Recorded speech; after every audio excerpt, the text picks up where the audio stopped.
Happy Thursday night. May the 4th be with you. Thank you for joining us on this beautiful day. Hopefully, if you got our emails and that was a catchy tagline that made you want to sign up for the May the 4th be with you and unlocking the potential of your accessory dwelling unit. And if you guys don't know me, my name is Jenny Locke. I'm here to unlock your potential through real estate investments and education. So excited to let people trickle in. I see some familiar faces. Joanne, we helped actually buy a house in Daly City. So Alex, she's looking to add an ADU in her backyard. Got it. Perfect. So we'll just give a couple more minutes to let people join before we get started. But if everyone can just put yourself on mute and leverage the chat for any questions that you might have. And let's start off with where you are. I see a few people. Sabrina, you're down in Los Angeles area, but investing in properties in Florida and all over. But you can just put it in the chat where you are currently residing and where you're investing in properties as well too. In Brisbane, California. Vika says that she already has an ADU behind her main home, so it'll be super relevant. And what she's hoping to do is ideally Airbnb, and she lives in Las Vegas. So there are going to be different rules all around the country around Airbnb, but we're excited to dive into some of the opportunities here and really dive into what accessory dwelling unit is. Well, we'll go ahead and get started again. And just a quick reintroduction. My name is Jenny Locke, and I'm here to unlock the potential and help educate people on how to add a accessory dwelling unit and what makes sense for your property. And to give you a little bit of background, I have an ADU that is attached to my house that I bought. And with that, I'm renting it to a traveling nurse for 3 months at a time. We've had 3 months, 6 months, and 9 month stays, and it ranged between $3,000 to $3,300 per month. So that's paying for almost half of my mortgage here. And it's the easiest, it's way easier than Airbnb because I don't have to deal with the tenant constantly moving every few days or so.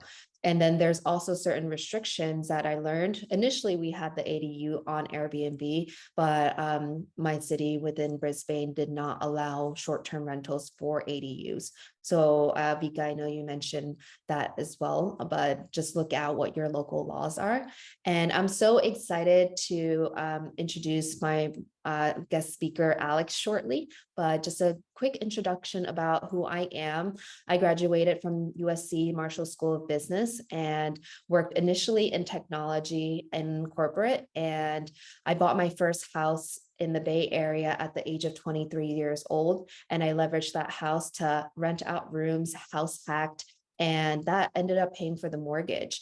And then I was able to buy my first out-of-state investment property at the age of 24 in Huntsville, Alabama, and have now since built out my portfolio with owning over 100 units in different states from the Bay Area in California, in Utah, in Texas, in Alabama, in Tennessee, in Kansas City. And now I'm currently in escrow for a property in Hawaii for a wellness retreat center. So super excited and looking at what are the opportunities to add value per property.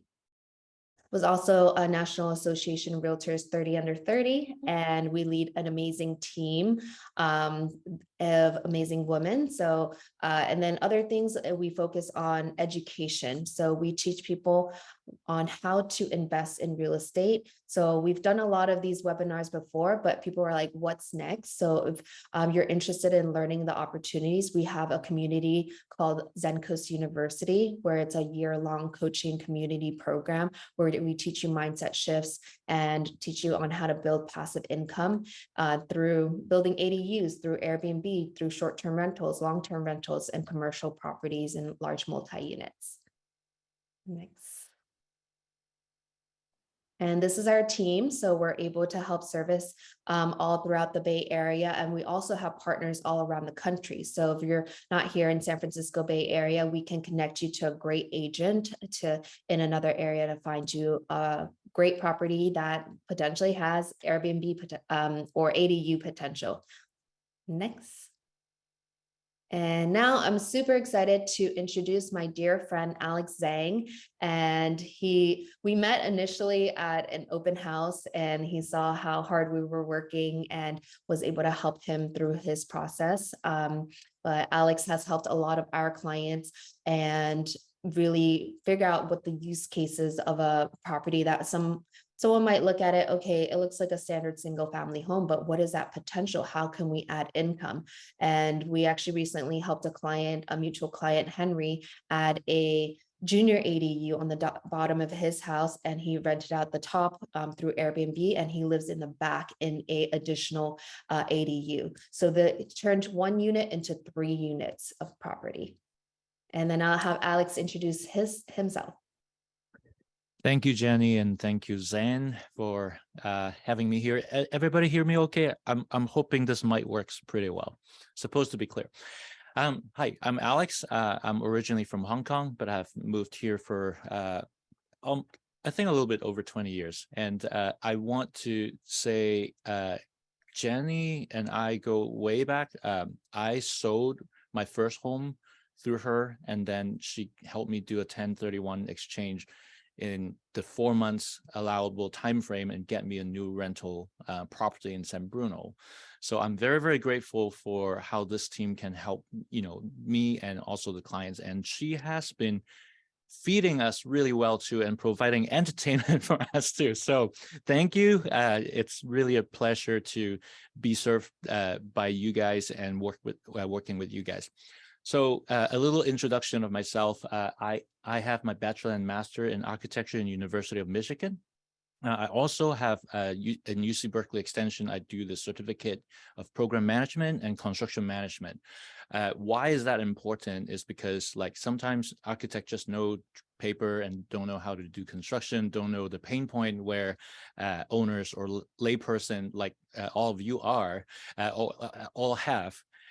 But because I have been to the dark side, know the dark side, and when I connect the dot right now, I could actually help easier the transition for small projects to be successful. So I have more than 20% in the architecture, engineering, and construction industry in the Bay Area, and I focus in San Mateo area. I've done a lot of project type: hotels, religious, residential, public school, institutional. But in 2017, after I go a whole loop, Steve Jobs said, I connected the dot. I know how to design. I know how to do structure. I have been to the dark side to be construction management and contractor side.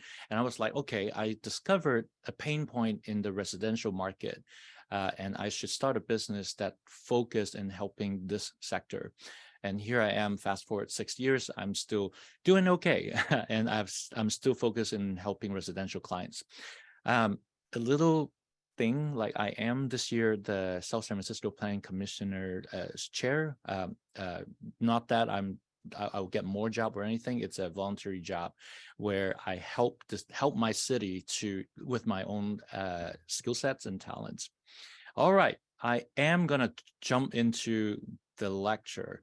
So today we're talking about ADU. So this is a glimpse of how many ADUs. The red dots on the map is the ADUs that I've done over this area in the past 3 years. So I've done over 120 ADUs of different kinds.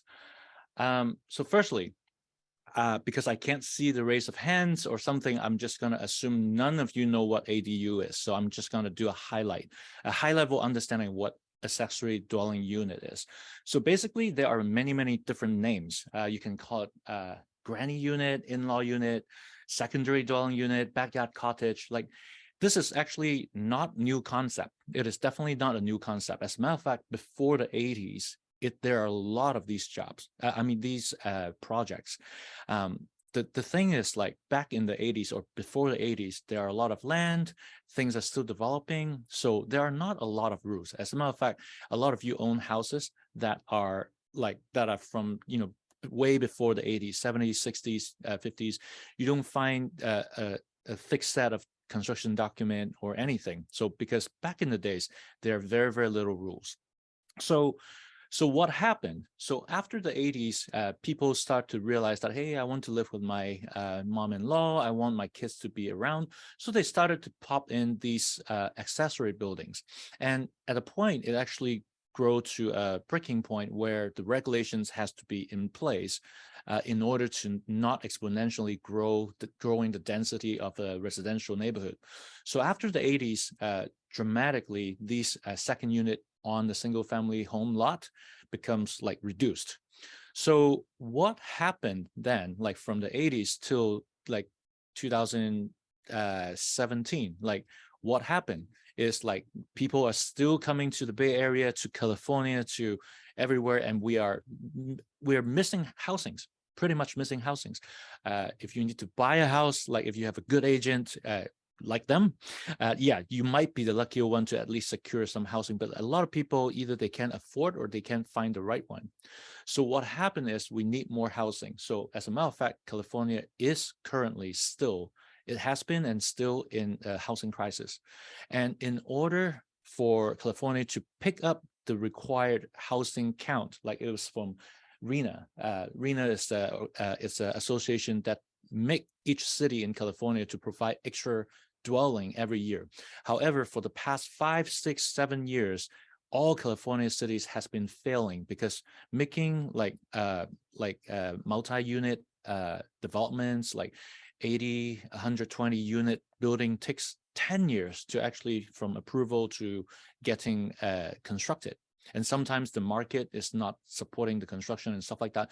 So we are not meeting. And that's why the state California mandates that we have to make things happen. And this is the ADUs, the beginning of the ADU era. So what they did is they totally took away some really, really hard requirements for your ADU so that you can do it. So for example, I'm gonna just do, if you see my blue dot, I'm talking about this in particular. So back in the days, like when you build a new unit, you have to do a sprinkler. You have to do a sprinkler system. You have to provide extra parking. You have to have the required setback. Normally it's like 20 feet from the back, 5 feet from the side, something like that. And you know, in California, in the Bay Area, in this area, the lots are generally like maybe 50 by 100. And when your house is there, there's no setback that could allow you to build even a tiny cottage. So this is very, very hard, but the new bills that has been passed since 17 and in place in 18 has allowed us to continue to build like ADU because we no longer require those. And I'm going to cover a little bit about the setback and the parking ratio in a later slide, okay? So as a matter of fact, ADU becomes very, very popular and easy way to increase housing, and it has been. So if you, oops, sorry, I should do that. If I'm going to just leave the slide so you can just read as I just talk, because this is just talking about why you need to do ADU. And I'm pretty sure Jenny has already covered a lot. But the ADU trend, how to prove that it is still trendy. So firstly, the pandemic is actually hurting a lot of businesses in the construction and architect industry. In the beginning of the pandemic, a lot of like engineers call me saying that, do you have work? Do you have work? Do you have work? My friend say that, hey, I have extra staff. Do you need to use them? Like there's no work. But my firm actually grew because I somehow miraculously focused in this sector, the ADU. And when people are stuck at home, they're looking at the home and it's like, hey, I need an extra space. I need the office area. And they're looking at the kids and it was like, hey, my kids is never going to be able to afford the house on their own. So maybe I should just build a house for them at the backyard and at least they'll have a place to stay after they graduate. So all of a sudden, like the pandemic actually helped me grow my business. And this is just the beginning of the trend. Jenny probably, probably Jenny, you probably can speak a little bit to this trend too. I remember when I started off, maybe 2 years ago, I was like, hey, can you tell me some data where ADU really improved in desirability and also housing value? And you were like, no, Alex, like seriously, I can't do that because there's no comps. You're saying that 2 years ago, there's no ADU in the world, pretty much no one's selling things with ADU. But fast forward 2 years, like what do you see right now? The trend is obvious, right? Mhm. Definitely a lot more homes with multi-units, and especially I bought this house here because it did have an ADU, because at that time, during the beginning of the pandemic, we weren't planning to move, but I fell in love with the home, and what the numbers made sense to work was, hey, I can rent out the ADU. It has a separate address and be able to cover $3,000, $3,500 a month. That's going to pay for half the mortgage. So it made the variableness of upfronting such a large amount every single month make a lot more sense, because we were in a very uncertain time, especially with a pandemic. We weren't sure if we can sell homes at that time. There was no more open houses. So now, especially like with a lot of companies working from home at least 2 or 3 days of a week, it's like with the kids and the dogs and the quarantine animals, then you want that separation as well too, so that you can actually focus on work. Thanks, Jenny. So this is the basic and why you need to learn. So I'm gonna share some basics of what the ADU includes. So let's do that.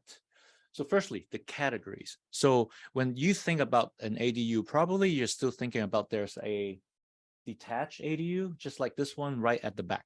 However, the California law actually allows not only one, but actually two ADUs per single family lot right now. I mean, there are criteria that I'm going to cover, but like, just like Jenny said, like if you have a lot that has a relatively big backyard, you can easily turn the backyard into one detached ADU and then convert some of the existing structure into a JADU, basement ADU, or actually convert a garage into an ADU. So there are many, many options, and I'm going to just talk about briefly what you can do. So let's say if you buy a house and there is a basement, like for example, in Daly City, or like Daly City is actually a classic example where they have the Dodger homes. In case you don't know what a Dodger home is, just talk with Jenny again. But basically they are the garage at the bottom and then the main living space on top. Those are full height, 8 feet basement garage combo where basically it's just like a big nothing. So you can actually convert the basement portion into an ADU, and you can actually convert the garage into an ADU as well. So that's one way to do that. And like when you buy a house, if you are uncertain, if you see a basement that is kind of tall, if you raise up to the ceiling, you're not really touching the ceiling, it should be a pretty good indicator that you have a chance to convert that into ADU.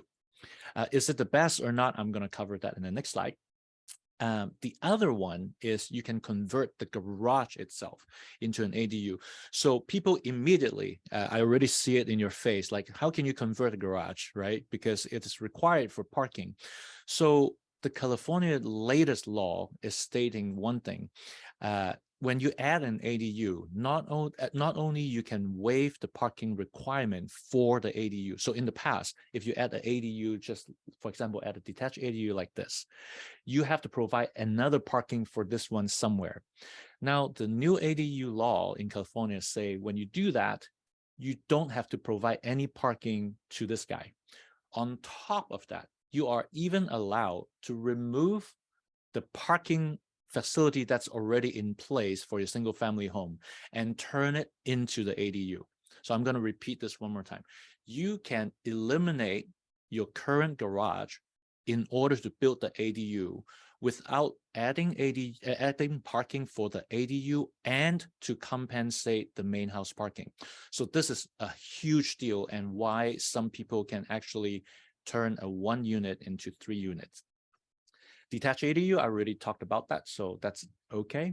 And attached ADU, so the difference between attached and detached ADU is literally this thing touches the main house.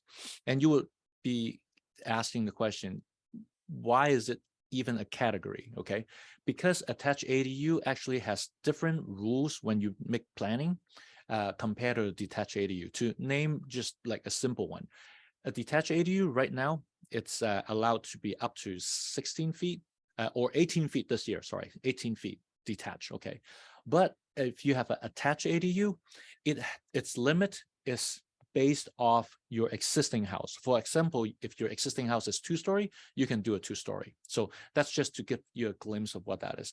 Another reason why we do an attached ADU, just like Jenny's versus like a detached, is because when I do a detached, I still have to have some separation at the back side and in between the house. Sometimes your lot is just not deep enough to create this. Then you are forced to make it attached and then just leave setback around it.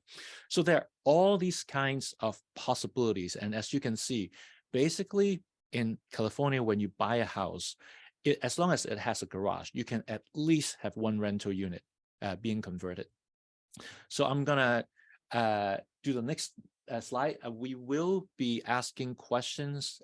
We're gonna answer your Q&A at the very end, so we can keep this presentation smooth. But you can start typing your questions in the chat, so that at the end, maybe Jenny could start picking the best questions. And if you type it first, maybe it will get to yours first. All right.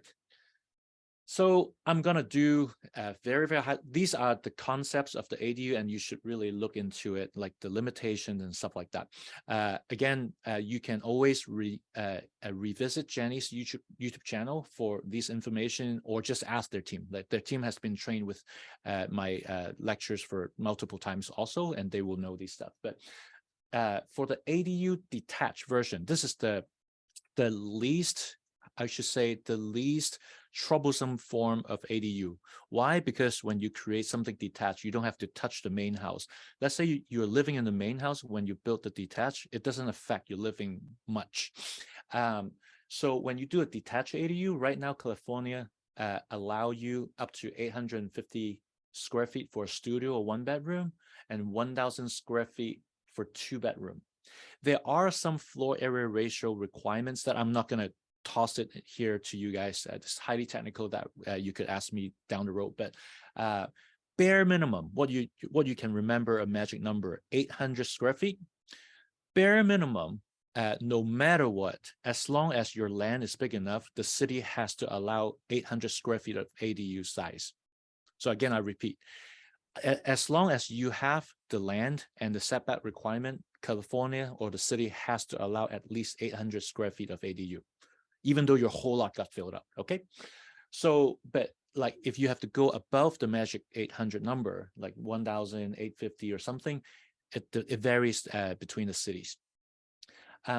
All the side and rear setback requirement will be enforced in all these ADU projects, and it will be 4 feet absolute minimum. What that means is, I'm going to go back a little bit.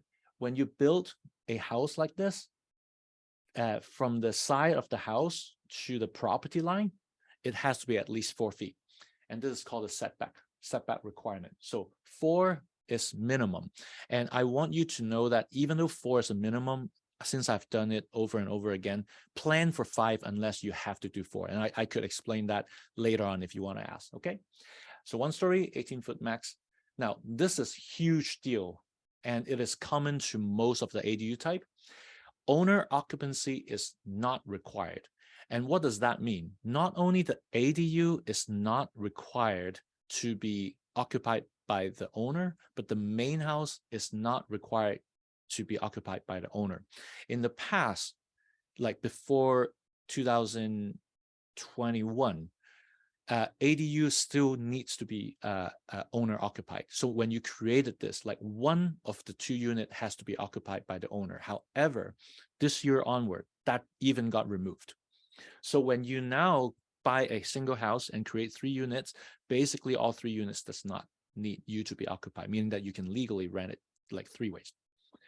So attached ADU, pretty similar to this, except that the requirement is different. You can only have 1 attached ADU per property. The max 800 square feet or 50% of the main house floor area, whichever larger applies. So what this means is, let's say if you buy a house that is 2,000 square feet, you can technically make an attached ADU up to 50% of this house size. So that would be 1,000, right? However, actually, if the city does not make exception, you can only build 800. Now, if I use another extreme case, let's say your main house only is 800 and 50% of the main house is only 400 square feet, then you will be like, oh, this house is too small. I can only do 400. No, that's not true. Firstly, 800 is bare minimum bare minimum max that you can build that the city has to allow. Okay, so even though you buy the front house that is absolutely small, you can still make an 800 square feet ADU. And later on, I'm going to show you what an 800 square feet looks like, but I can fit two bath easily. Two bath open kitchen living easily, just to say very least. 4 feet, 18 foot, or the general 2-story is possible and stuff like that. So these are pretty common. I'm going to go next slide. These are boring stuff, but very, very useful. Again, conversion. So you can convert one and do an attach or detach. Okay, the conversion has basically similar requirements, and the conversion doesn't only mean that you have to convert the basement area. So let's say I have a 1,500 square feet ADU, sorry, main house. And all of a sudden I was like, hey, I don't have kids anymore. They're in college and I don't want to add to my house. I just want to convert part of my house into ADU. There you go. You are allowed to do that. So let's say if you have 1,500 square feet, you will be able to convert 500 of which into the ADU. So at the end of it, it will be 1,000 square feet of your main house plus 500 square feet being converted into ADU. And that is without expanding anything. So this is one kind of conversion. And the other conversion is converting the garage or the basement, which is previously not habitable.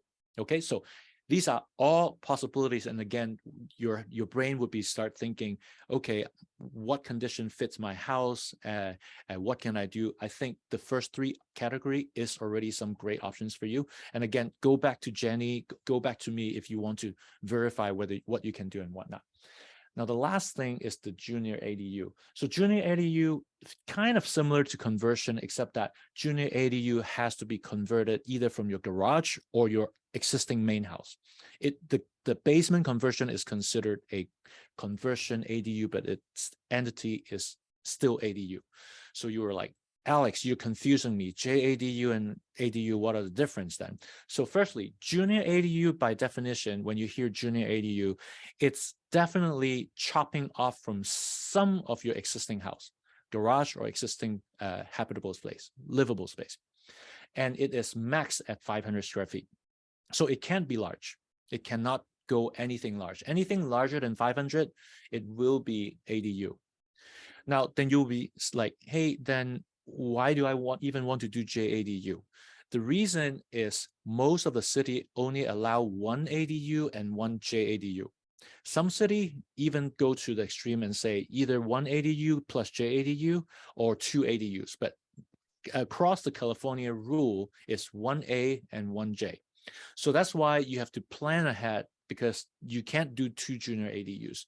And so this is still a very, very useful tool for you to increase in the rental unit. However, this is also restrictive. So firstly, owner occupancy may be required. And also the electrical utility may be required to update. So some things still will be forced by the city to do that when you do JADU. Okay. However, JADU also has another benefit. Firstly, you do not have to provide a bathroom. Like, you'll be like, what? Yes, all you need for JADU is a kitchen and the sleeping area, and let it go into the main house. That's the requirement. You do not have to do a bathroom. And also, you don't have to do the fire and sound separation. So normally I'm gonna pause and try to see if I have any questions and stuff like that, but I'm not seeing any questions, so I'm just going to breeze through. Okay. Now, these are some basics. I'm going to leave it on, and I'm just going to do the highest level of understanding before I'm going to show some floor plans. ADU, again, the definition of it is a separate unit, which is legal, which is a dwelling that is within a single family home. And normally it is small, up to 1,200 square feet, which is not small at all. But normally they are, what I see trendy is about 400 to 800 square feet.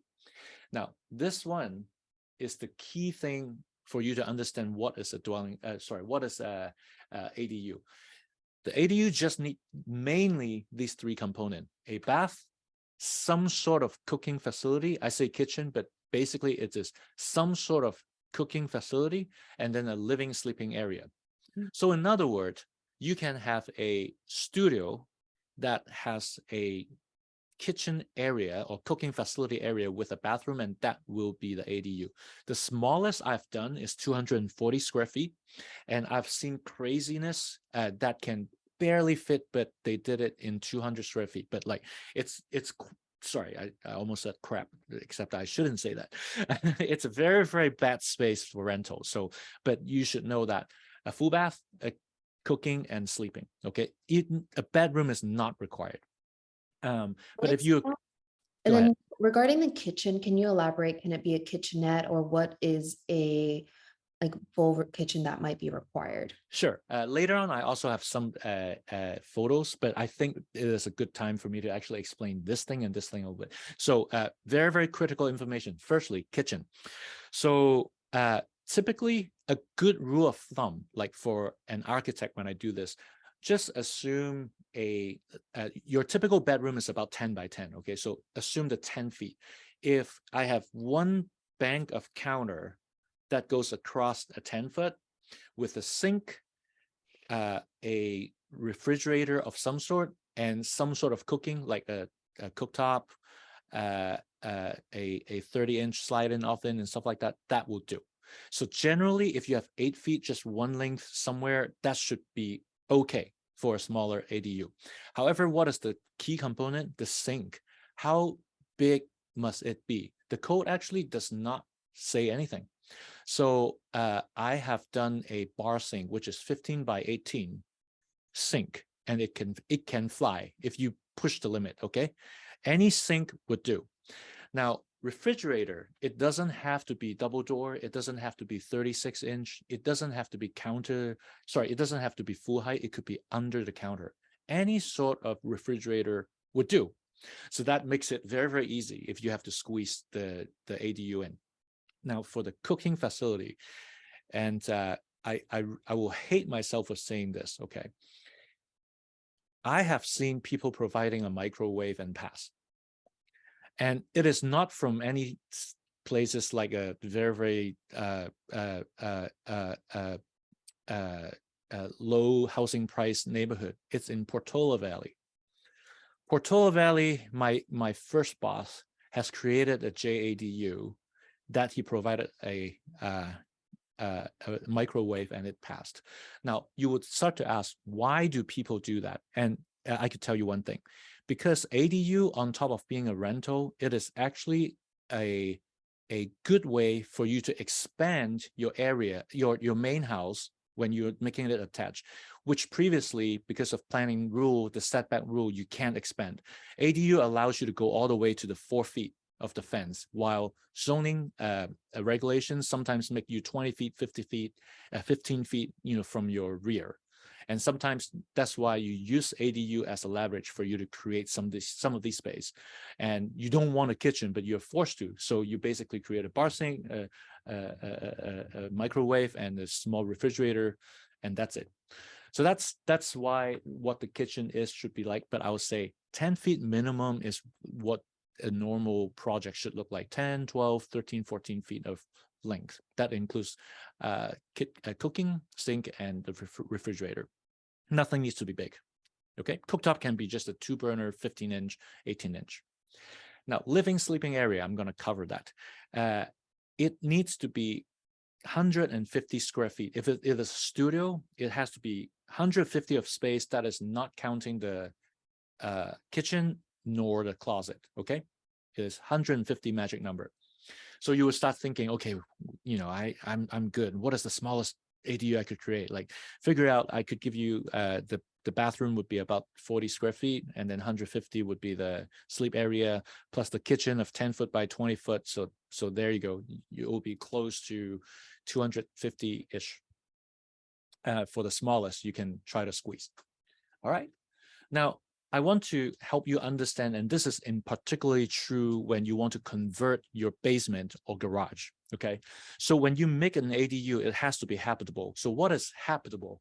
Firstly, a habitable space has to have natural light and ventilation, and mainly windows and doors, okay? So if you are totally sunken in the dirt, that kind of basement, or like embedded in a hill where 3 sides cannot get windows and your front is like right blocking by a deck or something, that is hard to be converted into ADU. So it has to, at least, like a rule of thumb, at least 2 of the walls has opportunity for you to create meaningful windows. That will be one way to check, okay? So natural light and ventilation, it has to be insulated. Normally, this won't be an issue. As long as you have wall, you can insulate it. It has to have its separate heating system. So I have to emphasize, all ADUs has to be a separate heating source from the main house. And this is something that most people don't know. They thought it would be easy to convert the JADU or ADU when everything is already connected, but you have to cap the connection of heating from the main house. And just to think about it or remember it, is the rule is for health code. I don't want to be breathing someone else's air coming out from the nose. Like basically that's the concept. So heating system are totally separated. Now, the last but not least, target 7'6" as the minimum ceiling height, while the true absolute minimum is 7 feet. Why do I do 7'6"? Firstly, for example, in San Francisco, they still use 7'6". However, when you look at the basement, you always measure from the concrete, like the parking surface, and then go all the way to the bottom of the joist, right? So when you measure that, hey, 7 feet, we're good. No, that's not good, because when you create the finishes, like leveling stuff, you're going to lose about 4 to 6 inch space. So general rule of thumb, 7'6", but bare minimum, when you finish it, it has to be 7 feet, okay? Now, I'm going to cover this one more thing. So when this is in particularly important when you convert the basement and garage, you have to put a egress window for the sleep area. And the egress window, I'm going to just tell you, think about a 4 feet wide by 4 feet tall slider. That will be an egress window. If you can, at some point in that conversion space, put in a 4x4, you should be pretty good. But sometimes you can't put in there, then maybe that you have to find a way to do that. Otherwise, that area cannot be habitable. Sorry, it cannot be sleeping area. Okay, I'm gonna just move on to the next one.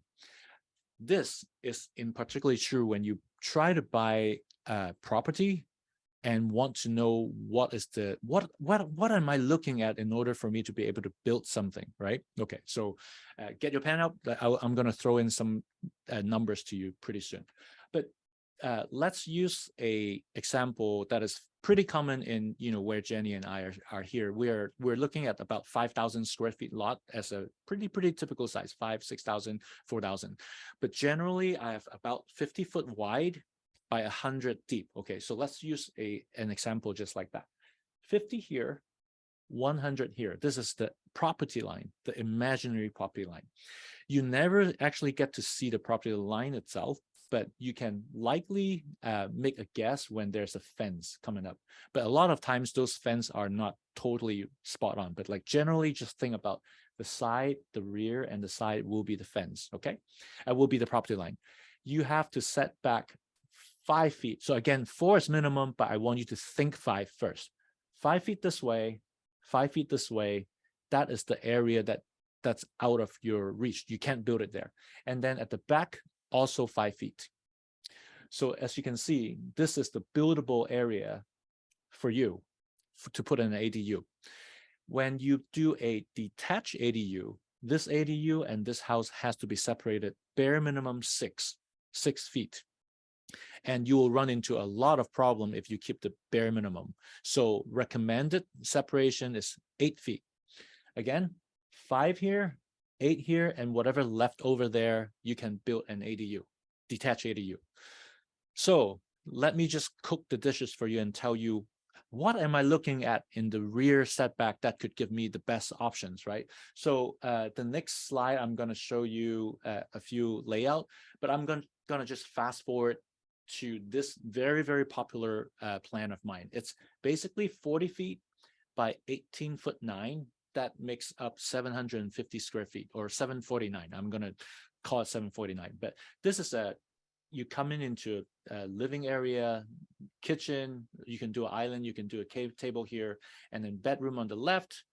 So that's a master suite, bedroom on the right, walk-in closet, and a hall bath. So this kind of configuration is 750, and this depth is 18 foot 9. So if you work out the math, let's call it 19 here, 5 there, that's 24, plus 8 there, that's 32.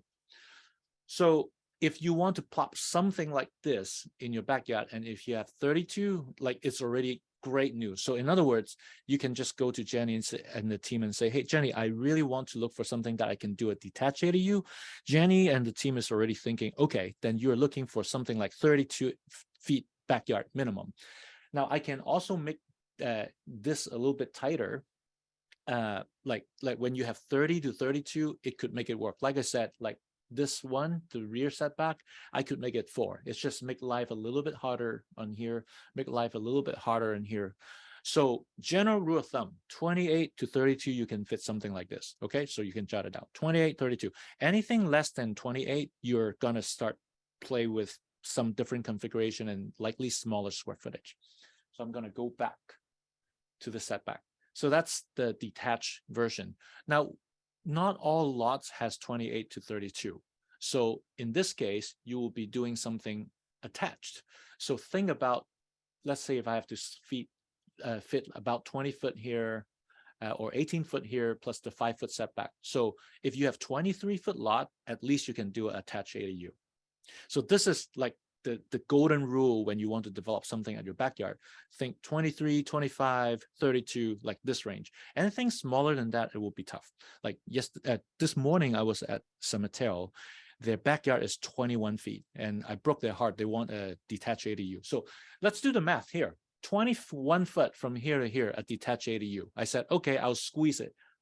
They have an easement right there, and I'm gonna have Jenny talk about easement a little bit later. But the easement is required to have 5 feet here, so 21 minus 5 feet. I've only 16 buildable here, and if I do 6 foot bare minimum here, they have only 10 feet left, and that's including the wall thickness. So it becomes totally not meaningful detached ADU project for them. And Jenny, can you talk about what is an easement, please? A typical easement is going to be something that someone else needs access for the property. So common easements are going to be utility easements, whether it might be the electric company. So we have here PG&E. So if they have a pole, they might need an easement. So you need to set back a little bit further so that it's not right next to the PG&E pole, for example. We've also seen sewer line easements, and also sometimes shared driveway easements are the main common ones. Great, thank you. And those easements, they are totally something that you don't want to have, but there always has some sort of those. Most of the time, however, it's a good news is because like if you see most of the time the pole is like kind of at the property line running overhead here, and it will be 5 feet on the left, 5 feet on the right as the easement. So those are the least disruptive for your development. But sometimes I've seen, and you should actually try to ask that question to Jenny and the team, is like, let's say if you see a backyard that is, whoa, 60 feet deep, like, and the house is so tiny, and across the entire area on the right and left, you see no house in that area. That is totally a red flag that you have to say, is there an easement? The craziest easement I've seen in South San Francisco and San Bruno, guess how deep that is? 25 feet. 20 freaking 5 feet of easement. And I have also seen another easement. It's like 10 feet running at a diagonal that goes through right at where I want my detached ADU. So the question is, when you buy the land, always ask your realtor, do I have any recorded easement? If so, tell me where it is. Because any easement that blocks like right in the middle is hard for you to develop. You cannot build, not only you cannot build any ADU, you are not even allowed to build a shed, a deck, or like low deck, high deck, or anything that is permanent. So easement, that's something to avoid. All right. Okay. So I want to show you two kind of plans. There are tons of ADU plan, and I've done a lot. So why do I show this one? Think of this as a 2-car garage layout. Generally speaking, it's about 20 by 20. So when you try to plan about an ADU, you will be immediately thinking, hey, what do I get? Like, what does 400 square feet get? So this is just a concept of what this could look like. You will kind of walk in the center where you have a living on the right, so also on the left, kitchen on the right. If this is big enough, you can fit a table. If it's small, then it will just be living and kitchen open in the front. And then you will get into a bedroom, closet, a bathroom with maybe a laundry facility. So this is a very, very useful square for you to understand. So when you buy a house with a 2-car garage, likely you can fit something like this in the garage if you want to convert the garage. Or if the back of the garage, for example, the Dodger homes, the right at the back, it will be able to fit something kind of like this too. And even though on backyards that is like narrower than 50 feet, or you just want some yard, I don't want the entirety of the backyard becoming the ADU, you can fit something smaller like this. So 400 square feet, target 1 bed and 1 bath. Now, I can also tell you, I have done a 400 square feet garage ADU in South San Francisco that is 2 bed, 1 bath with laundry and quote unquote open kitchen and living. Why am I saying this with a smile and I'm not proud of it? It's because it's actually a code enforcement. And you should know that a lot of times you buy a house and somehow it's the whole garage is already built and something. And then later on, the code enforcement officer come in and say, hey, are you turning a garage into something rental? You have to legalize it. So they already built a 2 bed, 1 bath, everything squeezed, right? But they had that plan. And I was able to actually legalize that for her. That's kind of craziest, not something that I'm going to sell, but I just want to let you know that like what people could do out there. This plan I kind of already showed you. It's a really, really good plan. Like the trend is still going to be open living and kitchen. So the next slide, this is actually the open living kitchen space of this plan right there. Like you can have high volume, 10-foot plate height, vaulted ceiling, and like open kitchen area. Like this is 2 bed and 2 bath, 750 square feet to 800 square feet. Now, sometimes, like let's say if you're in Hillsborough, and this thing is Hillsborough, and I put this slide in here for a reason. So this is only 1,200 square feet, 2 bed, 2 bath, and you see a lot of big space which the client want.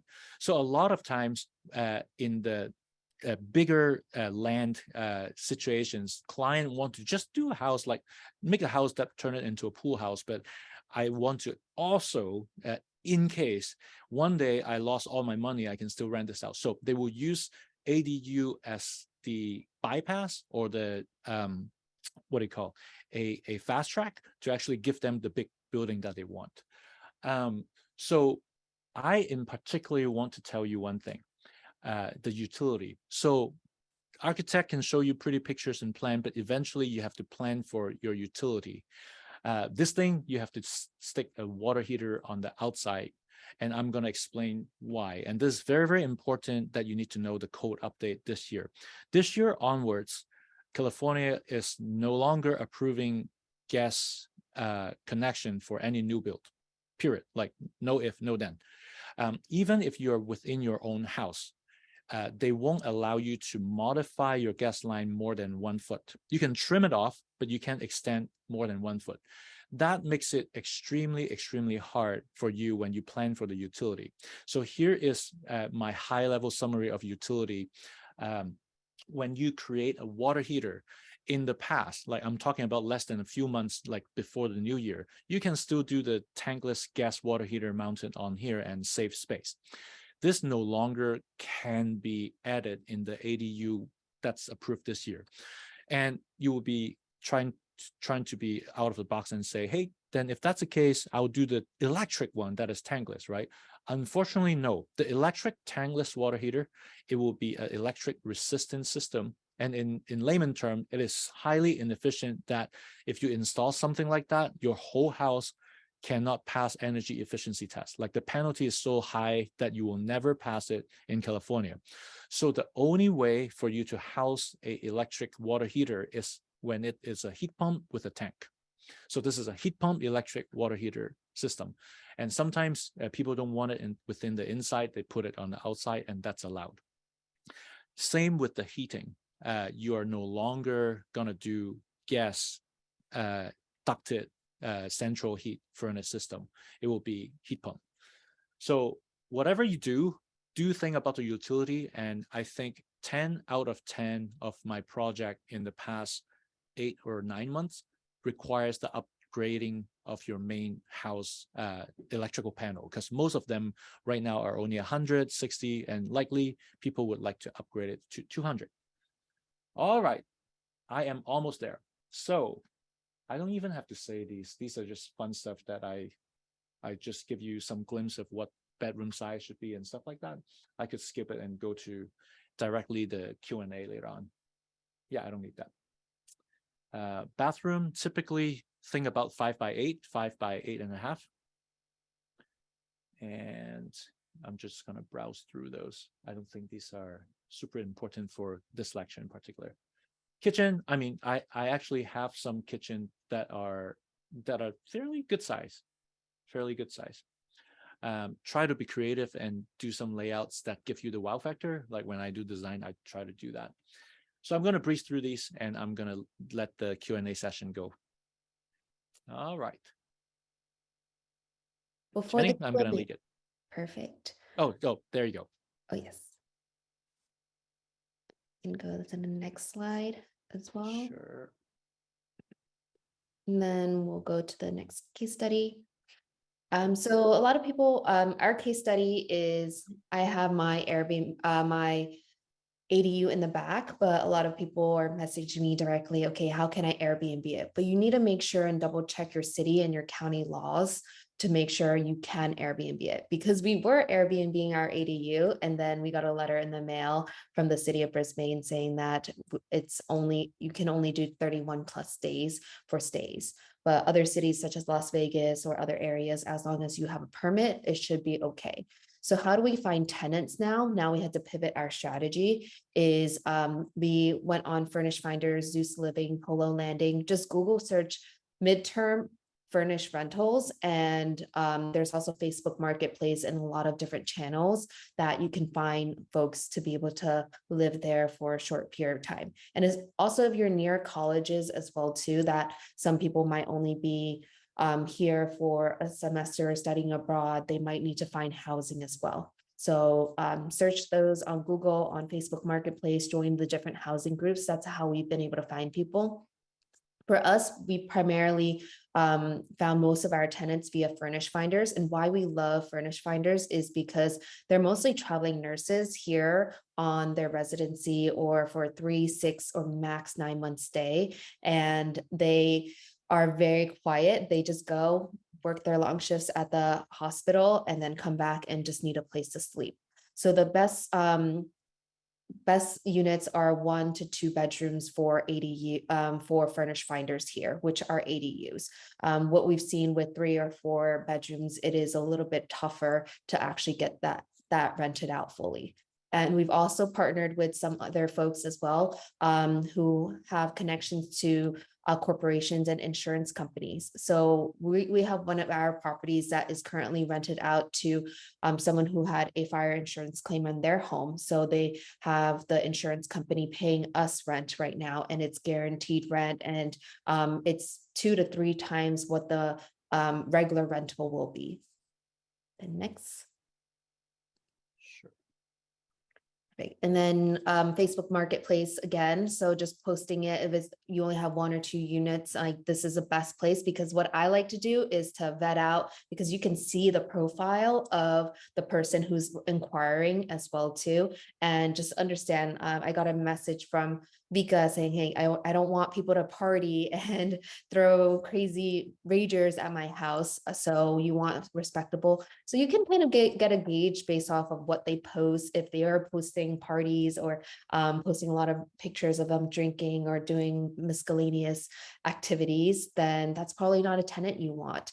And going through the leasing process, we still have a formal lease in place with our tenants here, and outlining the rules and making sure you have a security deposit as well too, because you are furnishing it. And then if they break the furniture, if they take any of the items as well too, you can deduct that from the deposit. Cool. And then I'll go ahead and filter through the questions here for you. Okay. I actually received sort of 2 direct questions to me. One is I should answer it. The other one, I want to redirect it back to Jenny. So I'm going to read that out first. So it was from Alex Chen. He's asking, are these ADU requirements for all the California, or can a city supersede the state? So firstly, no city can supersede state. So that's totally rules. So most of the information that I gave you will be applicable across the entire California, NorCal, SoCal, Bay Area, Greater Bay Area, East Bay. All those are applicable. However, where the state does not clearly state, city has ways to actually adapt to it. Some cities are aggressive to add units. So, for example, instead of 1 ADU and 1 JADU, they allow 2 ADUs. So these are allowable changes that they can make. Some cities allow the height to be even taller than 18 feet allowed by state. For example, Hillsborough allow 22, but if you fulfill setback requirements, and they allow 1,400 square feet for the ADU as well. So in other words, what state make it easy for the homeowner and the ADU builders, they cannot make it any harder.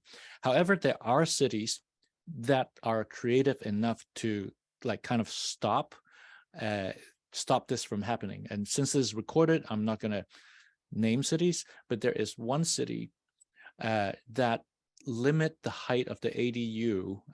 They know you can build up to 16 feet or 18 feet, but they limit you the plate height, and the plate height means the ceiling height. Burlingame also limit the ceiling height to be 9 feet, for example. So there are minor stuff that a different city will allow or will add. For example, let's see, that's Belmont. Belmont does not allow ADU's front door to be facing the street, for example. So there are minor things that you have to, in this case, it will be asking me for the whether I can do this and do that. But generally speaking, city cannot supersede state. Second question, Jenny, that will be you. It's from Kevin Liang. And it says, in case we want to refinance or take out a HELOC after the forced appreciation, does the ADU square footage appraise around the same value as the main house? Let's see if you can speak to that. Yeah, we actually have one of our students, Henry here, who you helped with the ADU, and he added the JADU and the ADU. So it's really educating the appraiser and coming in with the details of like what you did, what value added, and the work that you provided. So when you meet with any appraiser, make sure you have an appraisal packet for them. And it does typically, like, Right now we see a little bit more comps or comparable sales with some ADUs, but a lot of people who do build ADUs, they don't end up selling because they end up expanding and keeping for the family, and they keep it as a rental potential because they're investors, and it's not a quick fix and flip type of property that you can justify a lot of comparables are. But you will be able to add that square footage and be able to expand that. And then some appraisers might take the income approach as well too, and say, what is the income you're getting on this property? And then that will add also to the value. So just some of the numbers, we helped our client purchase a property around 1.2. I think they spent about 400,000, maybe 500 total. So 1.7 all in. And then it was valued when they refinance at 1.9 million. So they were able to get $200,000 additional equity and pull a lot of their initial capital out and get a Awesome. loan. I could also add, like, some of my client, after they built the ADU, I deliberately asked them what happened. So if you build less than 400 square feet, it will be less impactful. Anything more than 400 or 500 square feet, they will come and take a look and appraise.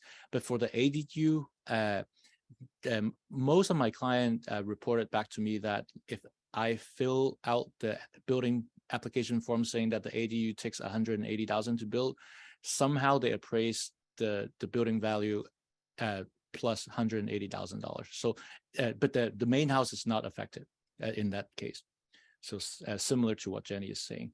I'm going to show, I think you actually will see this one. So I'm going to answer that one also. And I think that is my last question. And then I'm going to ask Jenny if you see any other questions. Emily is saying that if ADU requires separate heating, do they also require separate electrical? And thank you very much. This is actually very, very important information that I forgot to talk about. Actually, it is not required. So you are mostly at the attached ADU, detached ADU, they are not required to have a separate PG&E meter or separate electrical meter. You can tap into your existing house and split a sub-panel to the ADU and work it that way. However, that also means that you'll have to upgrade your main panel. But some people would ask, like, what is the difference between upgrading your main panel and making an extra meter? So upgrading main panel is like from 100, you make it to 200, and then you split it another 100 for the ADU. But the main house still has, I mean, the whole property only has 1 meter, one calculation, one bill.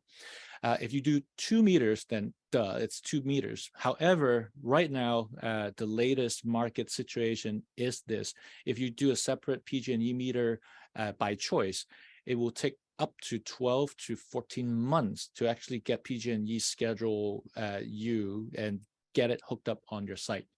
And the connection fee, I'm hearing roughly $15,000 to $20,000.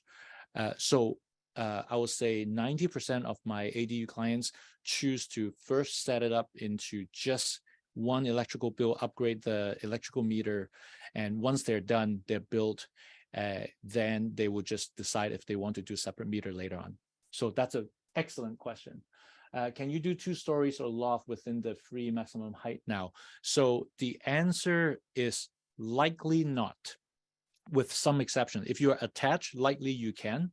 I've done a detached ADU in San Mateo, 640 square feet. That is 2-story, but that was before the rule change. Now the rule is fairly tight. The magic number, the 18 feet, it's deliberately making it hard for it to be 2-story, because let's say 8 foot is the one ceiling height plus 1 foot of floor plus 8 foot of the upper floor plus 1 foot of the ceiling. That's exactly 18. So unless you are a flat roof ADU, you might be able to do the 2-story. But in South San Francisco, in San Mateo, I've done ADUs that is flat roof, super tall with loft. Loft is like about 5-6 feet.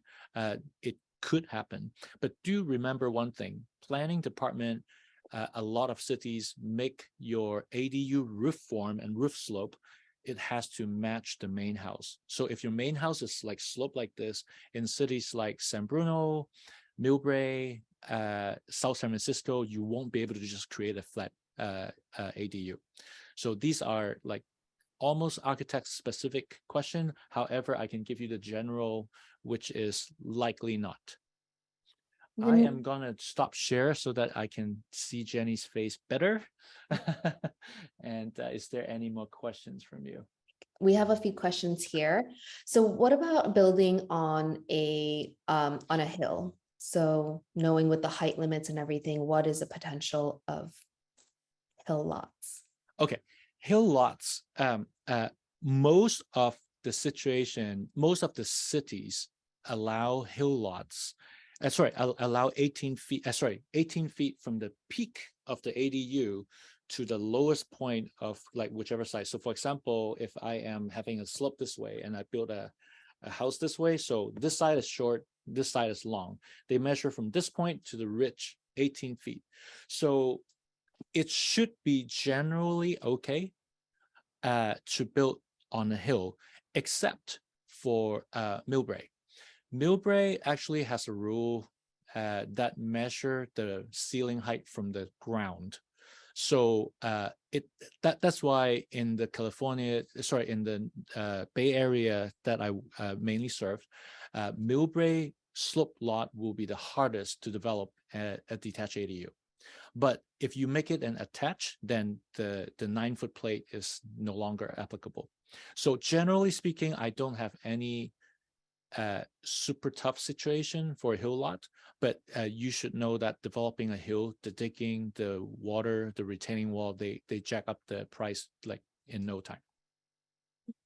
And then roughly how much would it cost and how long does it take for design package and permit submission? We know that it's going to be different per city, per county, and per area, but what are the rough averages? Sure. Thanks for asking that. My office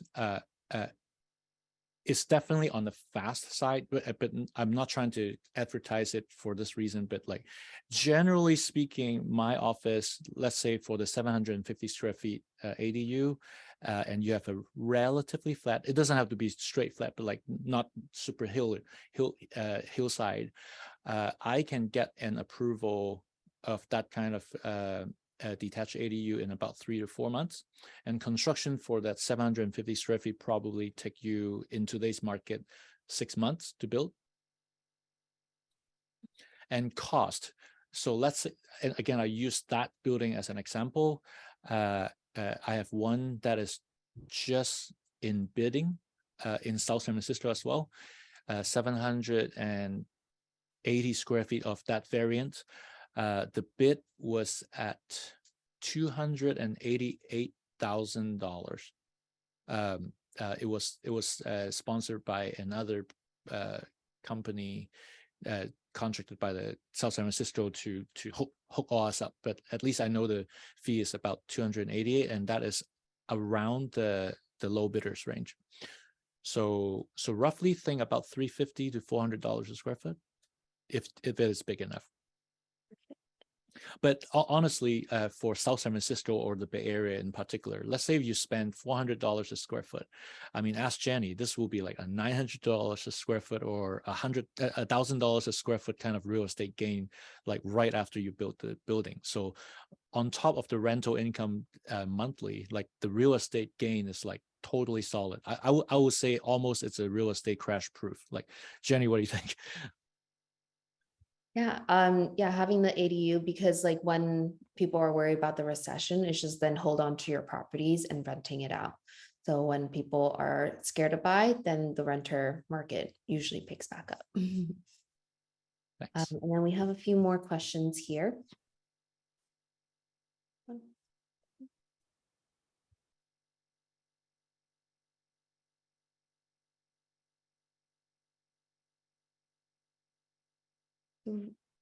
Regarding owner occupancy for regular ADUs, is that only for long-term rental, or would short-term rental have different regulations and county specific? I answered that slightly before that. Most places in California do not allow short-term rental and require 31 plus days. Correct. And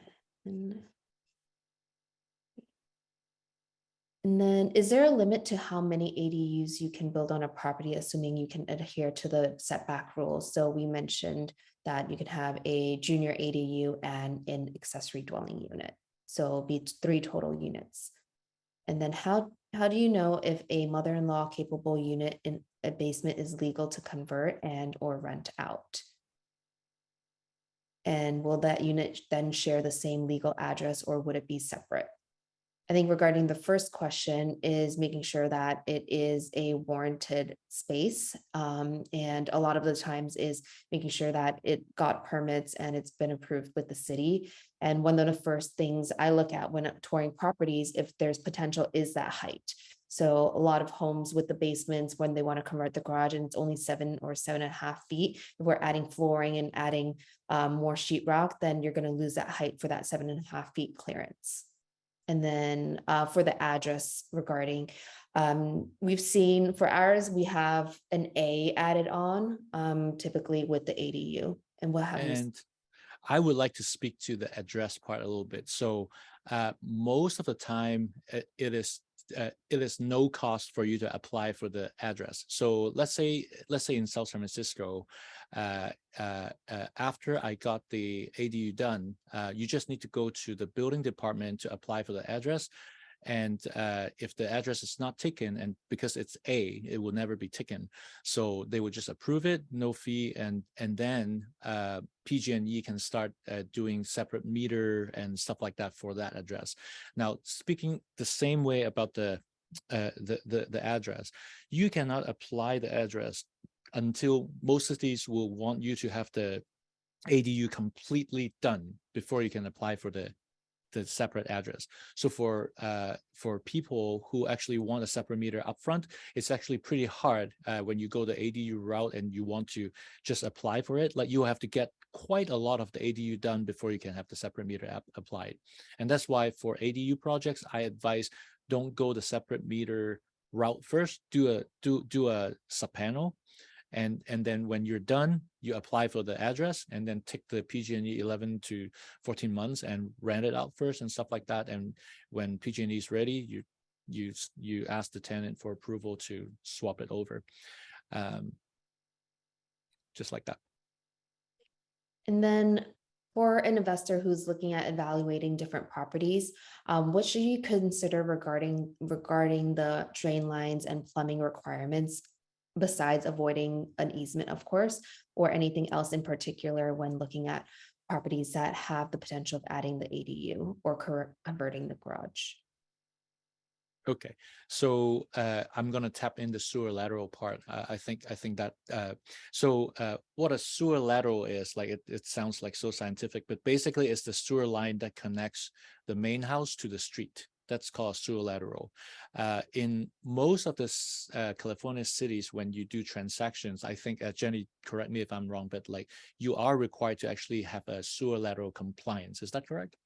In certain cities, there is a requirement for any sale for a sewer lateral compliance. So San Francisco, San Bruno, Pacifica, Burlingame are a few, some in East Bay or Oakland and Berkeley. Thank you. So why do I mention that is whenever you add a ADU, all cities will require you to achieve the sewer lateral compliance. So let's say if you buy the property and it's already compliant, you save money. Most houses that I work with, if they are like 40 years old, 50 years old, their sewer lateral is like normally there are roots, they are cracked or they're not conforming. So to fix a sewer lateral, it will be something like $12,000, $9,000, $15,000 kind of range to fix it. But in terms of drainage and sewer, the consideration is there's nothing really special as specific, except that if you are filling your land so much that there's no room for your rainwater to just drain it to the outside, then you probably have to install the storm drain around the perimeter, which will increase some sort of cost. Then I'll take the next question. Are there grants or financing that specifically help owners transition spaces into ADUs? So my good friend Google, and we've heard of these before. So Cal HFA also has a $40,000 grant. So you can just look to see if you are qualified. So some of the limitations, you have to be owner occupied and have to fall within a certain income, and property must be eligible, be a single family home or 2 to 4 units. And there's a grant. There's other loans, so home improvement loans, HFS Financial has one as well too. We have not worked with these directly. This was from a direct Google search. Custom ADUs made easy. So Nana Homes has some ADU grant that's at Cal HFA. So this is a governmental website. So this one, they have 100 million in grants.